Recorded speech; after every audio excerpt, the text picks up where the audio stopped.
Hare Krishna, bom dia. Eu sou o Lila Das, aqui do Yatra de Porto Alegre. E hoje vamos estudar do canto 4, capítulo 1. O capítulo é Árvore Genealógica das Filhas de Manu. Então aqui eu vou fazer uma leitura do verso 7 até o verso 15. No verso 15, então, vai ter um comentário maior. Então, vai ser uma aula praticamente de leitura. Tem vários versos aqui para ler.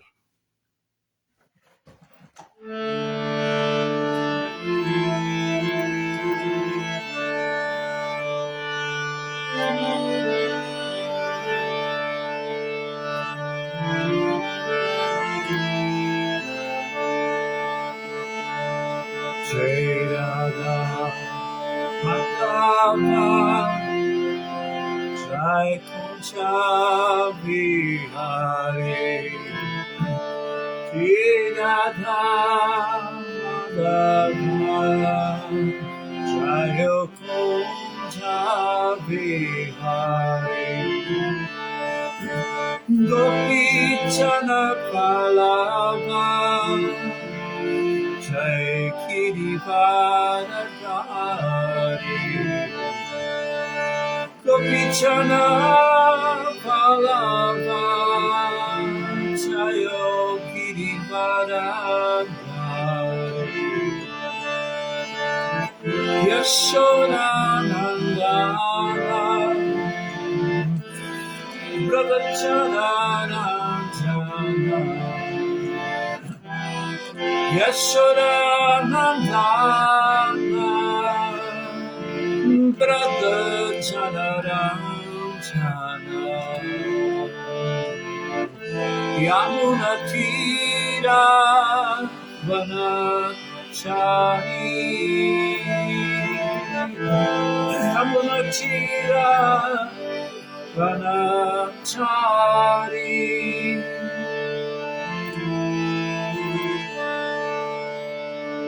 Shri Radha Madhava Jaya Kunja Vihari Shri Radha Madhava Jaya Kunja Vihari Hare Krishna Hare Krishna Krishna Krishna Hare Hare Hare Rama Hare Rama Rama Rama Hare Hare Hare Krishna Hare Krishna Krishna Krishna Hare Hare Hare Rama Hare Rama Rama Rama Hare Hare Hare Krishna Krishna Krishna Hare Hare Hare Rama Hare Rama Rama Rama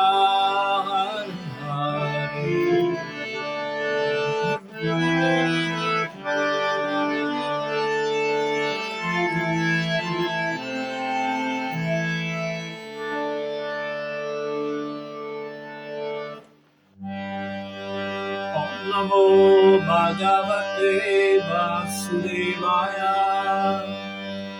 Om Namo Bhagavate Vasudevaya Om Namo Bhagavate Vasudevaya Om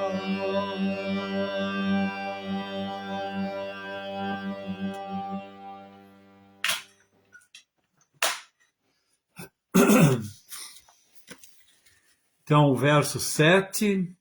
Tosha pratosha shantosho badra shanti idaspati Idma Kavi Vibhu Swana Sudevorochana Dvisat. Os 12 filhos nascidos de Jagya e Daksha chamavam-se Tosha, Pratosha, Santosha, Badra, Shanti, Idaspati, Itma, Kavi, Vibhu, Swamna, Sudeva e Rochana. Verso 8. Tushita namate deva asam swambhuvantare marichi mishra rishayo jagasurga ganeshvaraha. Na época de Swayambhuva Manu, todos seus filhos tornaram-se os semideuses, coletivamente chamados de Tushitas. Marichi tornou-se o líder dos 7 rishis, e Jaga tornou-se o rei dos semideuses, Indra. Então aqui tem um significado, eu vou ler depois, que eu vou fazer um comentário. Então, o verso 9... Priyavrato napado manupatro mahojaso tatputra pautra napitrinam anubritam tad antaraha. Os 2 filhos de Swayambhuva Manu, Priyavrata e Utanapada, tornaram-se reis muito poderosos, e seus filhos e netos espalharam-se por todos os 3 mundos durante aquele período. Verso 10. Devahutim adatata kardamayatma jomanu tatsambandhi shruta prayam bhagavata gadato mama. Meu filho querido, Swayambhuva Manu deu a mão de sua queridíssima filha Devahuti a Kardamamuni. Eu já te falei sobre eles. E tu ouviste tudo sobre eles. Verso 11. Dakshava Brahma Putraya Prasutim Bhagavan Manuhu Prayachadyat Kritam Sargas Trilokyam Vitato Mahat.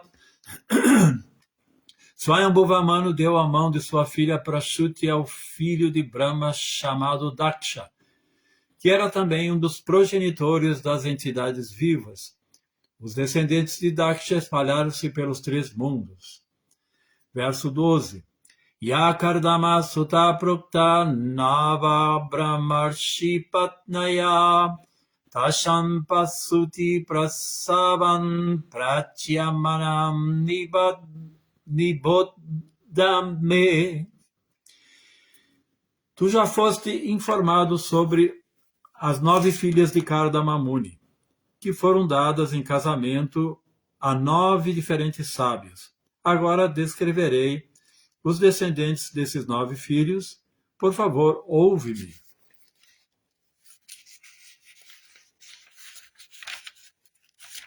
Verso 13. Patni marichestu kala sushuve kardatma majja Kashyapam Purnimanamcha Yayor Upuritam Jagat. Apuritam Jagat.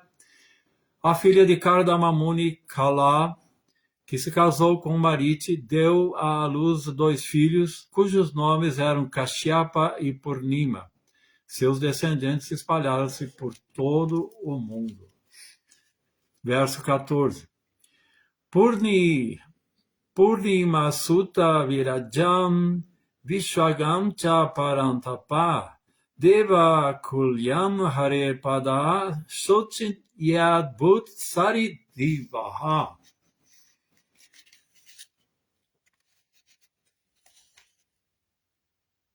E o verso 15, o último então, é Atre Patni Anasuya Trin Jage Swayasha Sutam Datam Durvasan Soman Atmesha Brahma Sambhavan.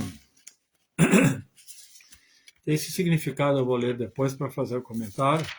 Então vou voltar agora ali para o verso 8, que tem um comentário interessante. verso 8.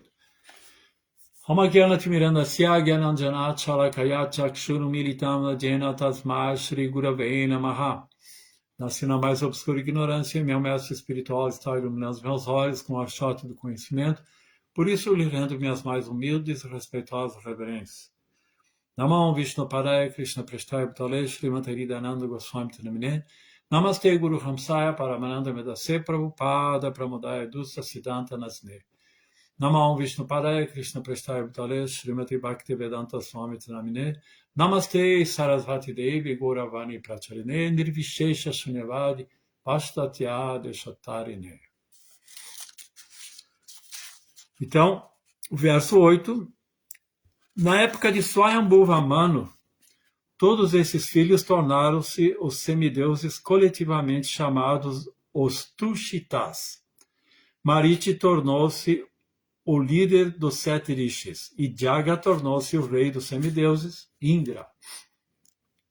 Significado: durante a vida de Swayambhuva Manu, 6 classes de entidades vivas foram geradas pelos semideuses conhecidos como Tushitas, pelos sábios liderados por Mariti e pelos descendentes de Jaga, rei dos semideuses, e todos eles expandiram suas progênies para observar a ordem do Senhor de encher o universo com entidades vivas. Essas 6 classes de entidades vivas são conhecidas como Manus, Devas, Manuputras, Amshavataras, Sureshvaras e Rishis. Jagya, sendo a encarnação da Suprema Personalidade de Deus, tornou-se o líder do semideus Indra. Tornou-se o líder dos semideuses, Indra. Então aqui nós estamos vendo a descrição da árvore genealógica dos filhos de Manu. O Manu que se descreve aqui Swayambhuva Manu. Durante um dia de Brahma existem 14 Manus. E durante o tempo de duração do Manvantara, que é um período de tempo, esses 14 Manus, cada um tem um período de tempo chamado Manvantara. E esse Manvantara, ele é de 306 milhões de anos. Então, cada 306 milhões de anos existe um Manvantara, e ali existe um Manu, no caso aqui é Swayambhuva Manu e Shatarupa, que são como se fosse o Adão e Eva da teologia védica, de onde geraram todos esses seres. E aqui nesse verso, então, está descrito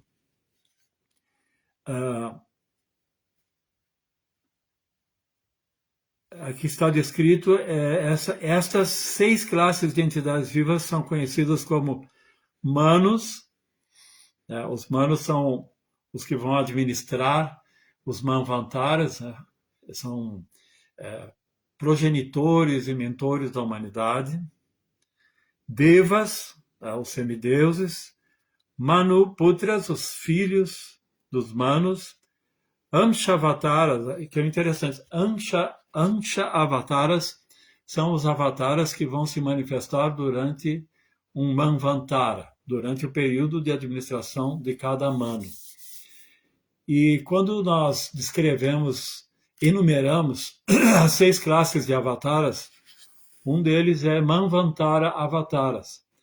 Então, às vezes há confusão de que se considera que o Manvantara Avatara é humano, mas na verdade isso se refere aos avataras que vão se manifestar durante o período da administração de um Manu, de um Manvantara, que são os Amsha Avataras. Sureshvaras, que são líderes, grandes líderes, né? E os Rishis, que são os sábios. Então, todas essas classes, essas categorias de entidades vivas, eles estão atuando para a administração do universo. E é interessante que tudo isso, essas categorias, os rishis, os Sureshvaras, os Amshavataras, tudo são cargos, né? São postos, cargos, que são ocupados por diferentes divas ou avataras que se manifestam em cada período. Então, eles são substituídos, assim como Indra não é sempre o mesmo, Brahma não é sempre o mesmo. Então, cada manifestação cósmica existem esses cargos administrativos que cumprem essas funções específicas, tá?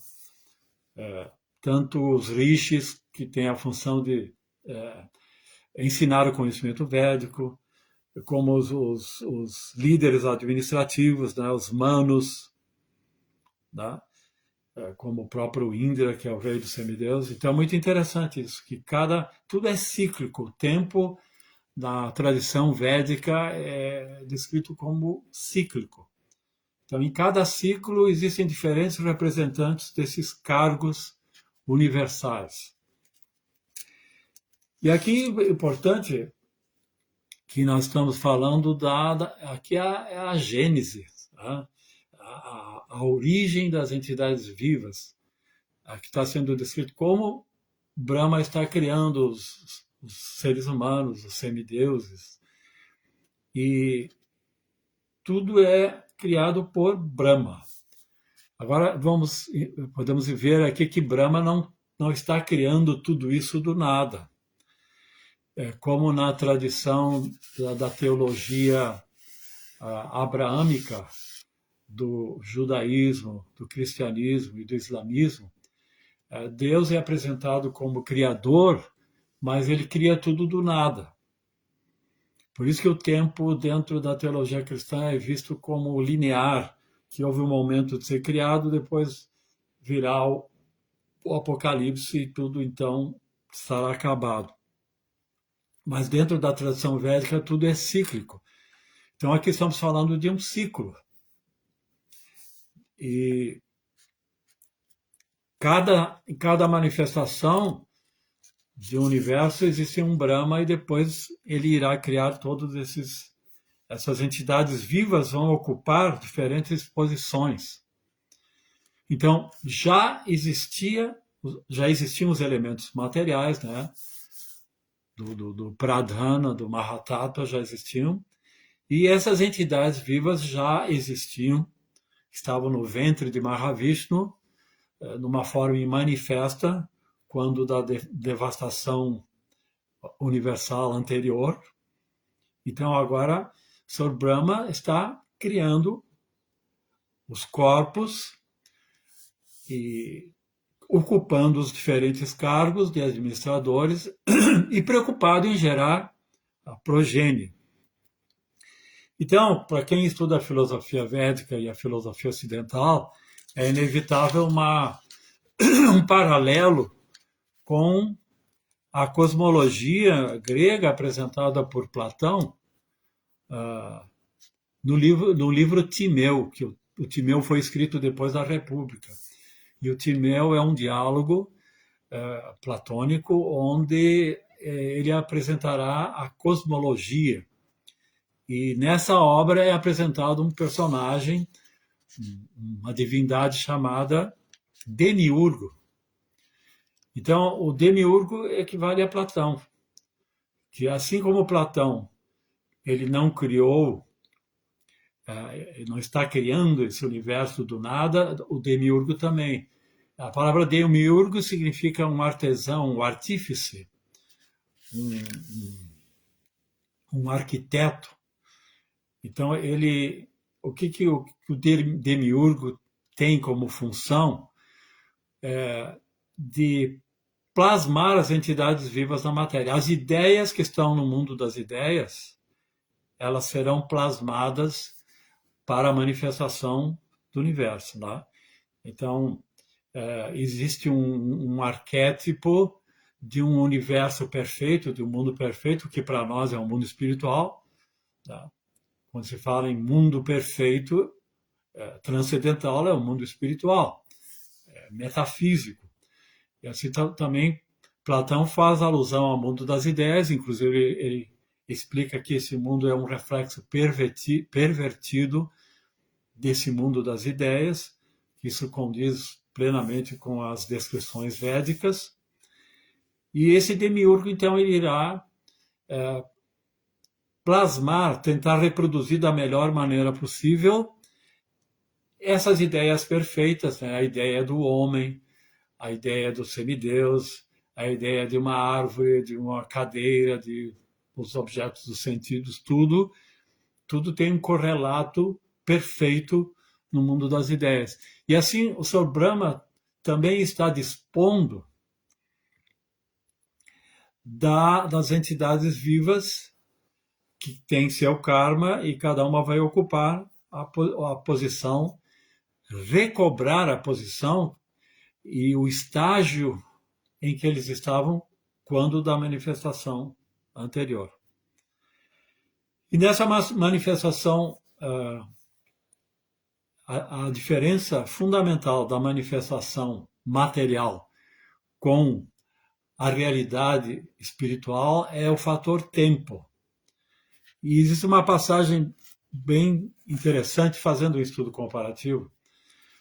Quando o Brahma descreve a cosmologia,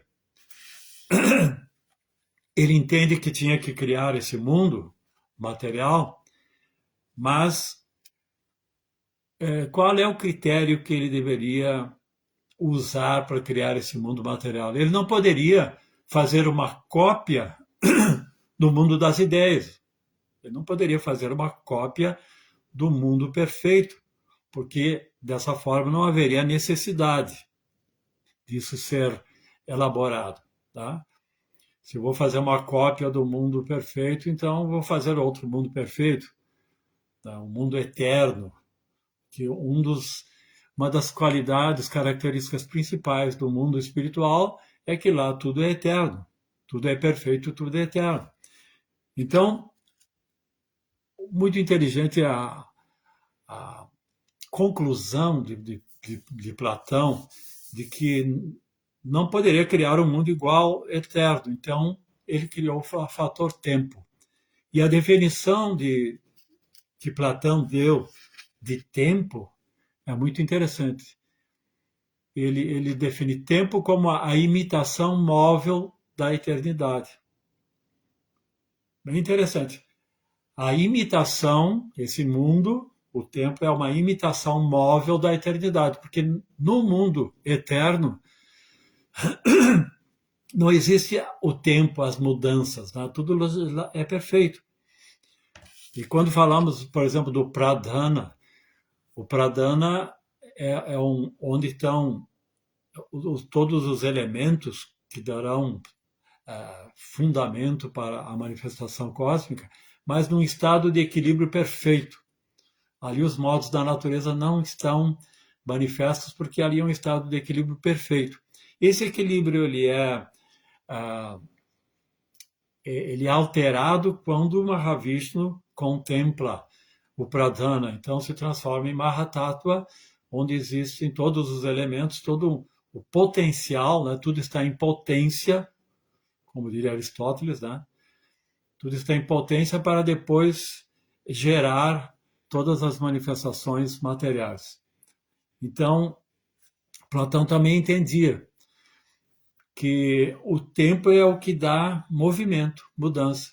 Então, ele definia justamente que o tempo é a imitação móvel da eternidade. E, vedicamente, o tempo surge quando do olhar de Mahavishnu sobre o Mahatattva. É ali que o tempo surge, então os modos da natureza começam a interagir, que os modos da natureza eles são representações do tempo, né?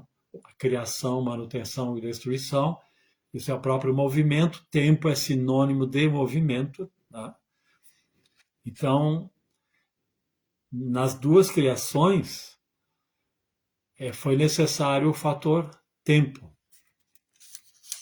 Então, e também Platão apresenta a ideia de que tudo é cíclico. Dentro da tradição grega, da filosofia grega, a cosmologia grega aceita que tudo é cíclico. Tudo é cíclico. Então, depois dessa manifestação, essa criação do demiurgo, então haverá uma destruição, porque o tempo tudo devora, e outro demiurgo também irá criar todas essas formas. Então é muito interessante como Platão, de todos os filósofos, é o que chegou mais próximo do conhecimento védico. E isso aconteceu 400, 500 anos antes de Cristo.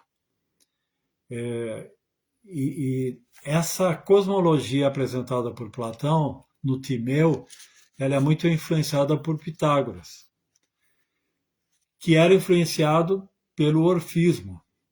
E o orfismo é uma doutrina secreta, iniciática da Grécia, que pregava a doutrina da metempsicose, né? da transmigração das almas. E também defendia a importância do vegetarianismo, a importância de uma redenção, quer dizer, de que as almas deveriam resgatar a sua posição original, visto que elas, por algum motivo, tinham caído de uma plataforma espiritual. Então, Platão ele defende justamente essas...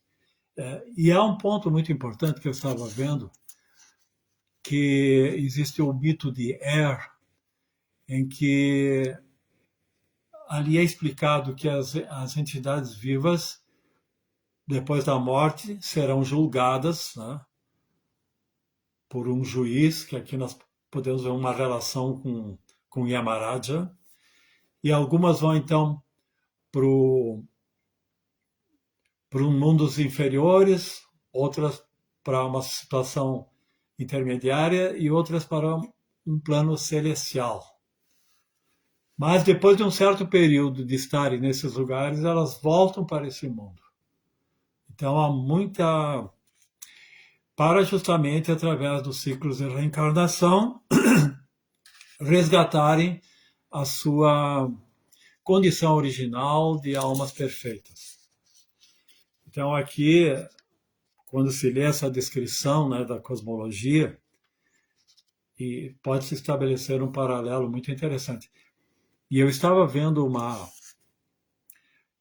justamente uma apresentação do Timeu, desse livro de Platão, e quando esse comentador, que era um teólogo cristão, chegou nesse ponto de que as almas vão para o mundo superior, o que ele chamou de céu, ou para o mundo inferior, chamado de inferno, aí ele já não aceitou mais o fato de que esse inferno, essas condições não eram definitivas, e quando Platão falou da transmigração dessas almas, menos ainda, né? Porque dentro da teologia cristã não acreditam na pré-existência da alma, eles acreditam que a alma ela surge no momento da concepção do gameta masculino com o óvulo feminino.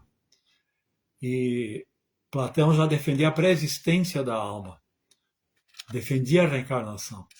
Então, quando esse teólogo cristão falava que Platão defendia a transmigração, a metempsicose, ele disse, isso foi uma falha de... Platão acertou em dizer que existe céu e inferno, mas errou absurdamente em dizer que as almas vão reencarnar, vão transmigrar, inclusive para formas de vida animal.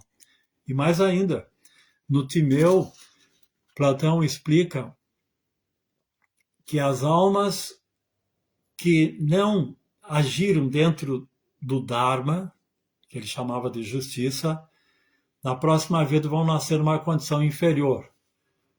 Então, na próxima vida vão nascer como mulheres. Porque os gregos eles tinham a mulher assim como... elas não podiam votar, não tinham assim, cargos, e a mulher era muito discriminada. Então, Platão escrevia que nasceria como mulher uma forma mais passional, e se como mulher ainda não seguiu o Dharma devidamente, ia nascer de uma forma animal e assim ia se degradando. Então, é uma visão interessante, né? Eu só fiz isso para ilustrar. Quem gosta de filosofia, estudo comparativo, né? Isso é interessante. Agora vamos ao verso 15, que tem um significado maior, então.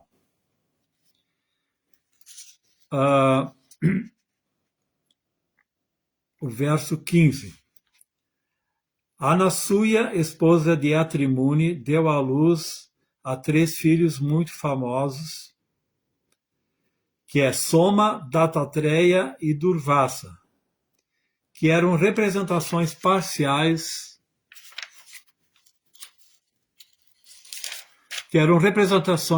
do Senhor Vishnu, do Senhor Shiva e do Senhor Brahma. Soma era uma representação parcial de Brahma, Dattatreya era uma representação parcial do Senhor Vishnu e Durvasa era uma representação parcial do Senhor Shiva. Agora vamos ver o significado. Neste verso encontramos as palavras Atma Isha Brahma Sambhavan. Atma significa super-alma, ou Vishnu. Isha significa Senhor Shiva. E Brahma, o Senhor Brahma, de 4 cabeças. Os 3 filhos nascidos de Anasuya, Dattatreya, Durvasa e Soma, nasceram como representações parciais desses 3 semideuses. Atma não está na categoria dos semideuses ou entidades vivas porque ele é Vishnu.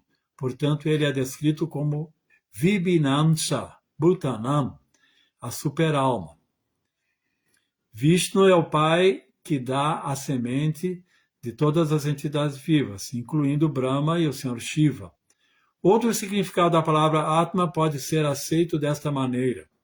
O princípio, que é a super-alma em todo o Atma, ou pode-se dizer a alma de todos, manifesta-se como Dattatreya, porque usa-se aqui a palavra Amsha, ou seja, parte integrante. No Bhagavad Gita, as almas individuais também são descritas como partes da Suprema Personalidade de Deus ou super-alma. Porque então não aceitar que Dattatreya era uma dessas partes? O Senhor Shiva e o Senhor Brahma também são descritos aqui como partes. Por que então não aceitar todos eles como almas individuais comuns? A resposta é que as manifestações de Vishnu e as entidades vivas comuns certamente são partes integrantes do Senhor Supremo e ninguém é igual a ele, porque dentre as partes integrantes há diferentes categorias. No Varaha Purana explica-se muito bem que algumas das partes são Swamsha e outras são Vibhinamsha. As partes Vibhinamsha chamam-se Divas e as partes Swamsha estão na categoria Vishnu. Quer dizer, é o Vishnu Tattva e o Diva Tattva. Na categoria Diva, as partes integrantes Vibhinamsha também há graduações. Explica-se isso no Vishnu Purana, onde se afirma claramente que as partes integrantes individuais do Senhor Supremo estão sujeitas a serem encobertas pela energia externa, chamada ilusão ou Maya. Essas partes integrantes individuais que podem viajar a qualquer parte da criação do Senhor chamam-se Sarvagata e sofrem as dores da existência material. Elas se livram gradualmente das coberturas de ignorância sobre a existência material de acordo com diferentes níveis de trabalho, sob diferentes influências dos modos da natureza material. Por exemplo, os sofrimentos das divas situadas no modo da bondade são menores que os das divas situadas nos modos da ignorância e paixão. Consciência de Krishna puro, entretanto, é o direito congênito de todas as entidades vivas, porque todas as entidades vivas são partes integrantes do Senhor Supremo. A consciência do Senhor também está na parte integrante, e de acordo com as proporções em que essa consciência se purifica da sujeira material, as entidades vivas situam-se nos modos diferentes. No Vedanta Sutra, as entidades vivas de diferentes níveis são comparadas a velas ou lâmpadas com diferentes potências iluminantes.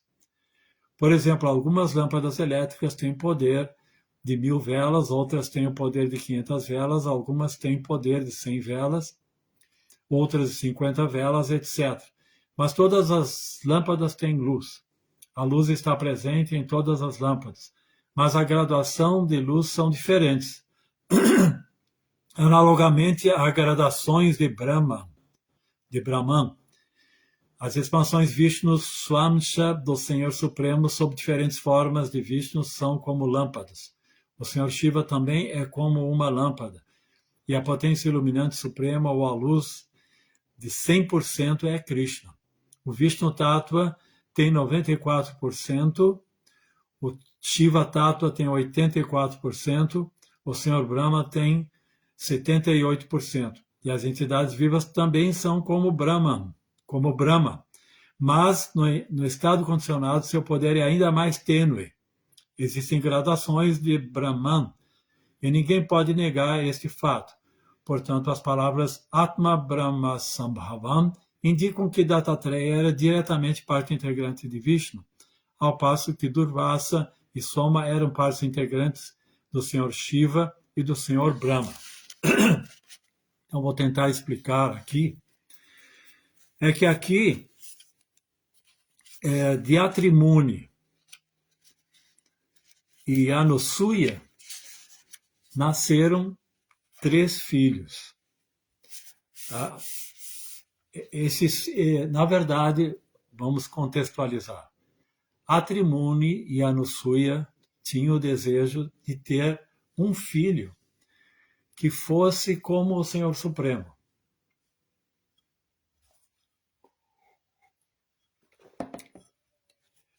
Porém, Atrimuni ele possuía uma ideia do Senhor Supremo. E nós podemos ver que essa ideia do Senhor Supremo condizia com Atrimurti.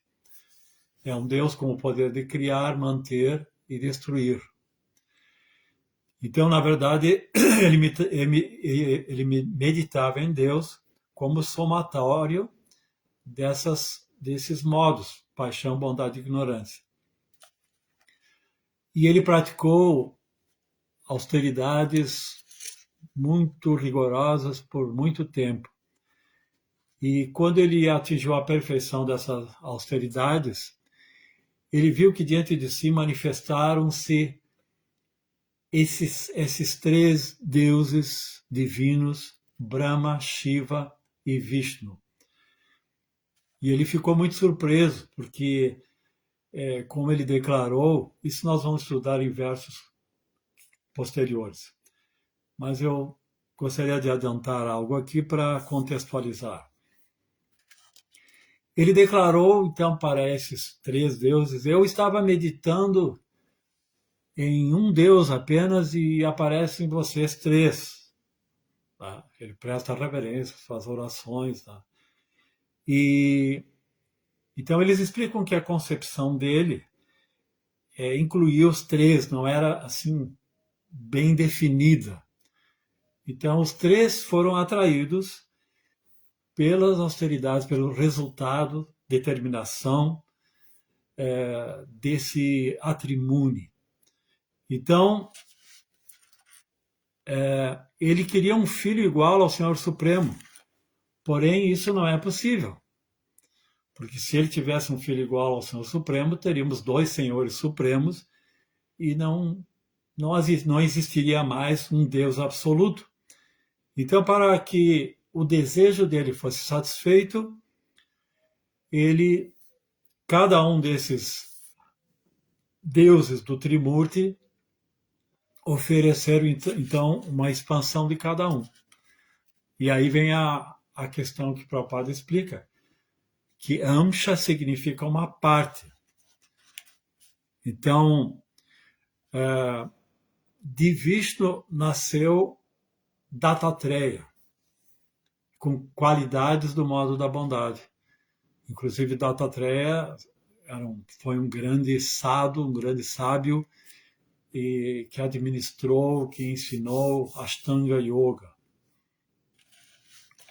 Depois Durvasa, que foi uma expansão parcial de Shiva, se tornou um grande sadhu. Nós conhecemos Durvasa Muni porque ele aparece em diferentes passatempos, do Mahabharata, do Bhagavatam, e ele tem uma característica iracunda. Sabemos que ele fica irado assim quando ele tinha muitos seguidores e visitava os reis, e quando ele não era devidamente atendido, ele ficava irado, amaldiçoava. É o passatempo que nós temos com Ambarisha Maharaj. Ele tentou amaldiçoar o devoto puro Ambarisha Maharaj. Vemos que ele não tinha esse avanço devocional, ele apenas era um sadhu que possuía muito poder místico, mas não tinha a pureza que Ambarisha Maharaj já tinha.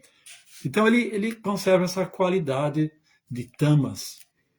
E depois temos que do Senhor Brahma se expandiu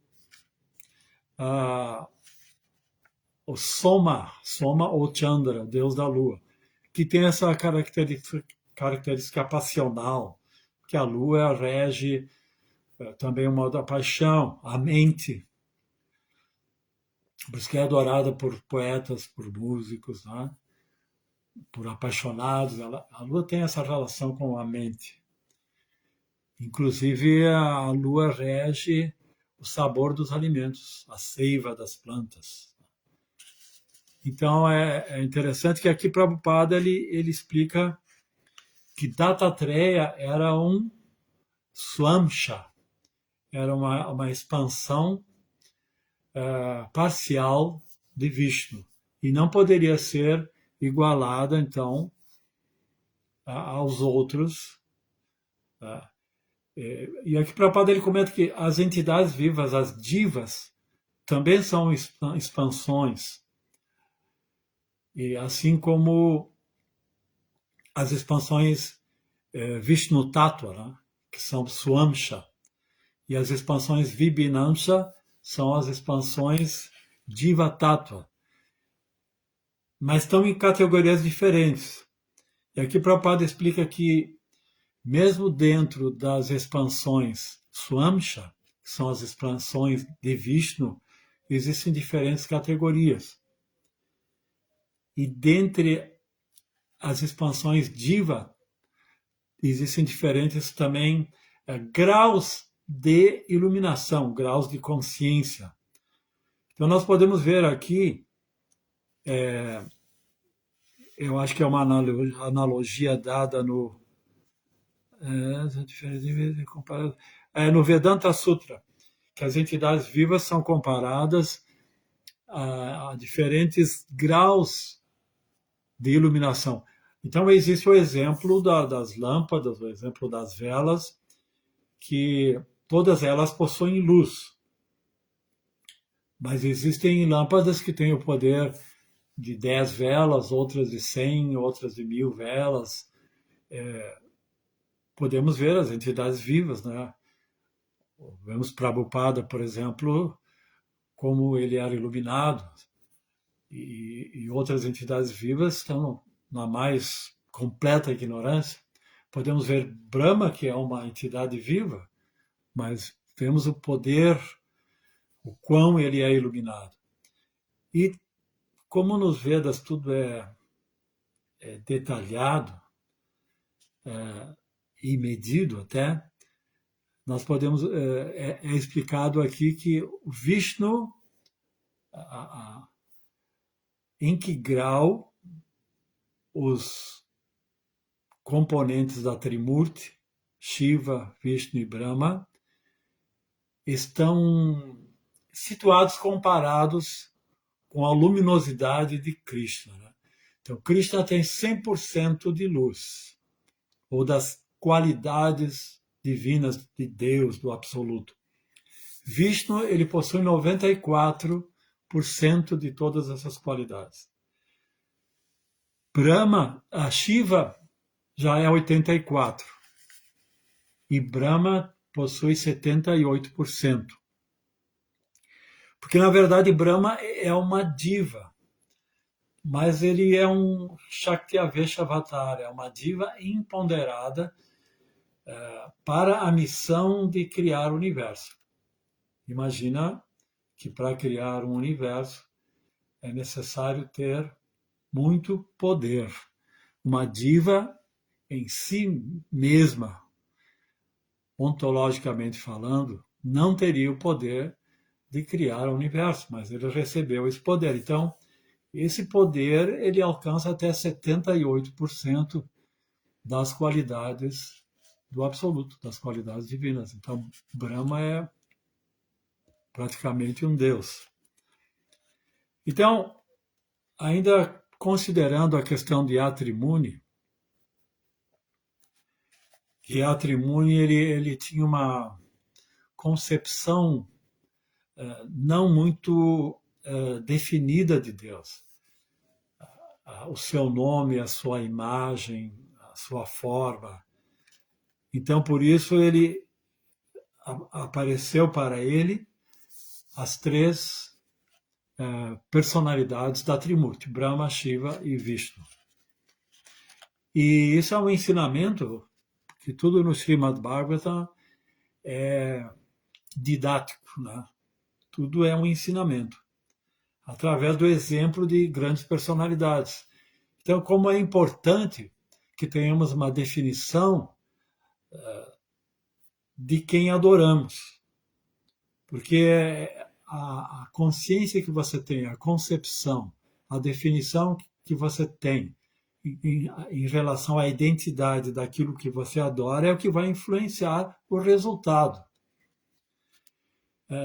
Dentro das 4 fundamentos da lógica que Aristóteles apresenta, uma delas é de que cada coisa é igual a si mesmo. Então, existe um princípio lógico de que cada coisa é idêntica a si mesmo. Isso significa que se a variedade que nós vemos no mundo material, os diferentes objetos e formas que compreendem, que compõem o mundo material, se elas não tivessem uma identidade própria, que difere umas das outras, nossa capacidade de discernimento não poderia ter conhecimento, porque se as coisas não têm identidade, não tem diferenças. Se não tem diferenças, não tem como ter conhecimento. Então, isso é importante porque nós vemos que nas escrituras védicas, Krishna sempre é descrito com muitos detalhes. Olhos de lótus, o nariz como a flor do gergelim, o cabelo negro ondulado, as roupas amarelas. Né? Todas essas características são importantes porque o devoto deve meditar nessas características que formam a identidade de Krishna. Satchitananda. Porque é dito assim, que se alguém for procurar ouro e não tiver claro para si as qualidades do ouro, as características, ele vai se confundir. Inclusive tem um mineral chamado ouro de tolo, que é muito parecido com ouro.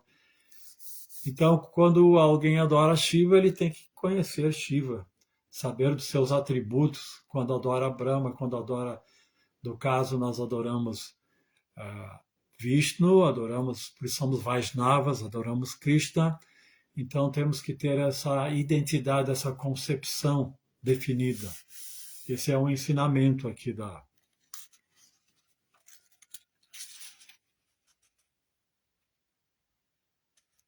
Então, essa questão de Atri-Muni é muito interessante e exemplar. Tá? Então, agora faltam 10 minutos. Vamos ver, então, algum comentário. Eu agradeço o convite para Vyoma Das e a participação de todos. Todas as glórias a Srila Prabhupada. Sérgio Pacheco, Hare Krishna, minhas sinceras reverências, todas as glórias, Hare Krishna. Pedro Paulo Gomes Marim, Platão, não. O senhor Brahma, você confundiu. Às vezes eu até confundo Brahma com Platão, mas tudo bem. Bhakta Cleo. Porque na hora que ele está falando, você imagina um, uma personalidade e fala o nome da outra. Isso me acontece. Pedro Paulo Gomes Marim. Tenho para mim que Platão e todos esses filósofos gregos extraíram todos esses conceitos da literatura védica.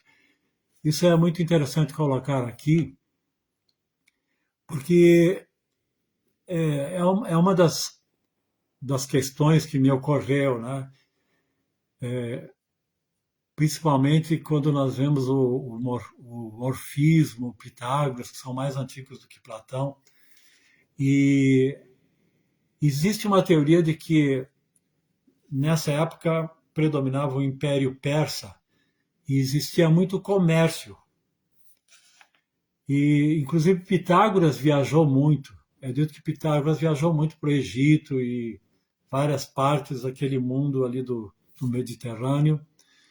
E é dito que, como existia muito comércio desse Império Persa, era muito provável que existiam também intercâmbio de conhecimento. Isso me ocorreu também. Vemos que quanto mais na antiguidade, que eu acho que é o orfismo, até na mitologia grega nós vemos muitos elementos que são védicos. Eu acredito que, embora academicamente não exista nenhuma comprovação, uma evidência, e eles consideram que foi uma conclusão chegar, que Platão mesmo concluiu tudo isso, através da sua inteligência, né? Excelente, mas nós, devotos, podemos entender que não é por acaso que existe esse conhecimento, toda essa concordância. E a origem de todo conhecimento é os Vedas. Né? Sabemos que o conhecimento védico é a origem de tudo.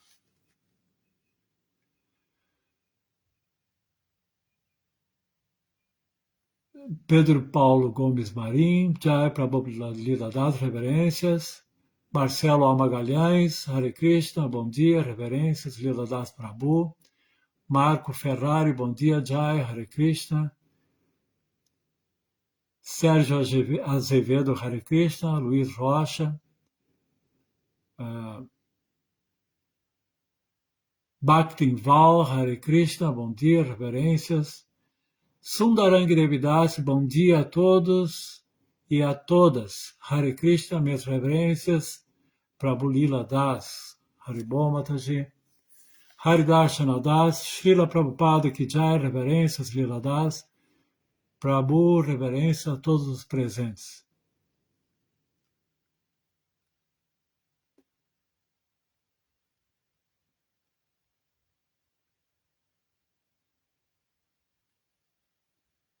Agora, Pedro Paulo Gomes, tá.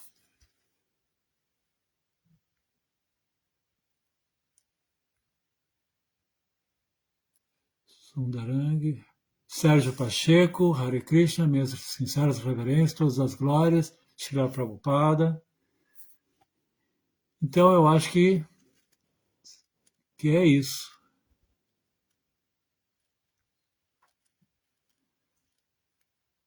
Bhakta Cleo, Hare Krishna, minhas reverências.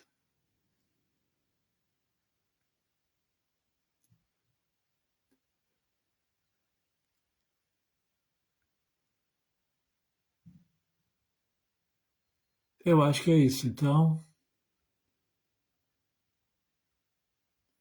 às vezes eu pulo alguém, não. Pedro Paulo Gomes Marim. Se não me engano, esta é a terceira encarnação de Brahma desse universo. Terceira encarnação de Brahma deste universo. Eu não entendo isso porque cada universo possui um Brahma. Eu não entendi essa colocação. Esta é a terceira encarnação de Brahma deste universo. Quando existe um Brahma para cada universo. Aí tem os dias de Brahma, os 311 trilhões de anos, mas é sempre o Senhor Brahma. Eu não entendo ou não tenho informação de que numa mesma manifestação o Brahma se reencarna. A não ser que ele já tenha se reencarnado em 3 manifestações. Mas gostaria de ter mais informação sobre isso. Marcelo A. Magalhães, para Platão, o bem seria o conceito subjetivo. Para Platão, o bem seria um conceito subjetivo.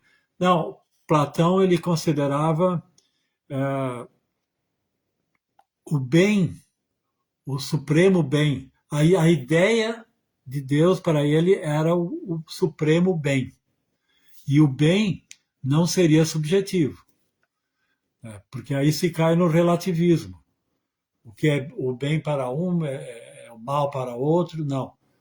O bem ele deve ser objetivo. E toda a filosofia procura por conceitos objetivos. Então, a ideia do bem é Deus para Platão. É a característica principal da divindade de Deus, né? A ideia do bem.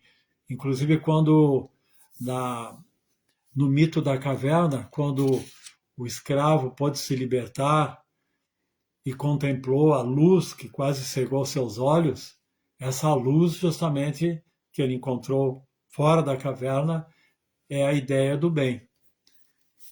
E o bem ele tem que ser objetivo. Pedro Paulo Gomes Marim, por favor, explique como Jaga, uma encarnação de Vishnu, tornou-se Indra um semideus. Muito interessante, isso eu esqueci de comentar. Nesse Manvantara, Vishnu assumiu o cargo de Indra. E é explicado que quando não existe ninguém qualificado durante um período de Manvantara para ocupar esse cargo, o próprio Vishnu ocupa. Isso acontece com Brahma também. Às vezes, quando não existe uma entidade viva qualificada para ocupar esse cargo, o Senhor Vishnu ocupa esse cargo. Agora nós temos que ver uma coisa muito interessante, né? Como Krishna é providente. Que dentro da teologia existe o teísmo e o deísmo. No teísmo, que é a linha que nós seguimos, Deus é providente, ele está presente, ele cria, ele manifesta tudo, mas ele está presente, ele está auxiliando as entidades vivas. Ele está ajudando na administração, ajudando a entidade viva a resgatar a sua condição original de alma.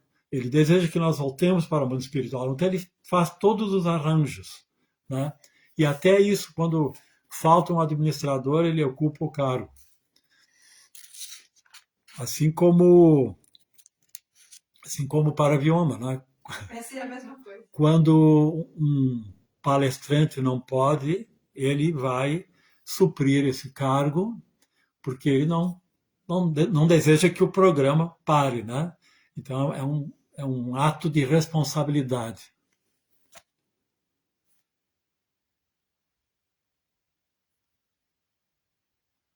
Marcelo Magalhães, o rei dos semideuses é Indra ou Brahma? O rei dos semideuses é Indra. Que Brahma, Shiva e Vishnu são semideuses primordiais. Eles estão acima de Indra. Depois de Indra, ele administra todos os outros semideuses. Mas num sentido mais geral, Brahma é o senhor do universo. Mas na função de administrar os semideuses, Brahma é o criador do universo. Ele é o criador, claro, ele é como se fosse o rei do universo, Brahma. Tá? O Senhor é Vishnu. Vishnu, ele é o superior, claro, da Trimurti é Vishnu. Mas Brahma, ele ocupa a posição como se fosse o rei do universo. Sundarang Devidas, ótima aula, como sempre. Muito grata, Haribol Mataji, obrigado. Pedro Paulo Gomes Marim. Se não me engano, tá, isso aqui já foi, eu acho que eu estou agora...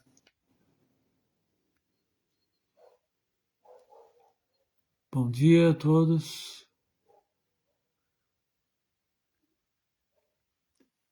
Então, Hare Krishna, se por acaso eu não li a alguém, eu sempre me atrapalho um pouco aqui.